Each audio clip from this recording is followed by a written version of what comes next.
Hello बच्चों, आज हम लोग समझते हैं कि अगर अर्थ मुझ पे फोर्स लगाता है 10 न्यूटन का, तो हम भी उस पर फोर्स लगाते हैं 10 न्यूटन का। तो ससुरा ये हम क्यों नहीं खींच पाते हैं अर्थ को? तो इसका कारण अब समझते हैं कि अर्थ मुझे खींच रहा है, लेकिन हम अर्थ को क्यों नहीं खींच पाते। तो इसमें सबसे बड़ा रोल है गेम चेंजर का। तो गेम चेंजर कौन हुआ? मास। अब हम लोग बोलते हैं ना कि अर्थ का मास बहुत बड़ा है, इसी वजह से नहीं खींच पाते। खींचने का क्या मतलब होता है कि आपके अंदर एक्सलेशन आ गया। आपको अगर उछाल दिया जाए ऊपर, तो आप फिर नीचे आ जाओगे गिरते हुए। जब आप गिर रहे हो ना, तो उसके अंदर क्या प्रोड्यूस है?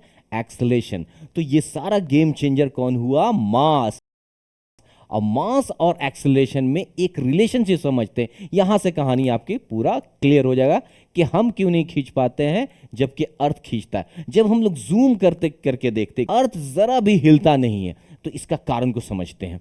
ये है सेकेंड लॉ, न्यूटन का second law, F is equal to mass into acceleration. अब इसको समझो भैया। ठीक है, ए इज इक्वल टू क्या हो जाएगा? F by M. तो एक्सेलरेशन और मास में क्या रिलेशनशिप है? इनवर्सली प्रोपोर्शनल है, उल्टा है। मतलब अगर आप मास को बढ़ाइएगा ना, तो एक्सेलरेशन का वैल्यू क्या होगा? कम होगा। सोचो, मास ऑफ जो अर्थ है वो कितना बड़ा है, 6 × 10⁻24 है, इतना बड़ा है। तो इतना मास बढ़ गया बढ़ गया बढ़ गया, तो एक्सेलरेशन क्या हो गया? जीरो हो गया। क्लियर हुआ? तो due to mass of earth acceleration will be zero, इसीलिए अर्थ को हम अट्रैक्ट नहीं कर पाएंगे। लेकिन हमारे पास मास क्या है? हमारे पास मास कैसा है? हमारे पास मास छोटा है, कम है, तो हमारे अंदर एक्सेलेरेशन ज्यादा होगा, इसीलिए जब हम उछलेंगे तो गिर जाएंगे। समझ में आया पॉइंट? यही कारण है कि हम कभी भी अर्थ को क्या कर सकते? अट्रैक्ट नहीं कर सकते, जबकि अर्थ मुझे अट्रैक्ट कर सकता है।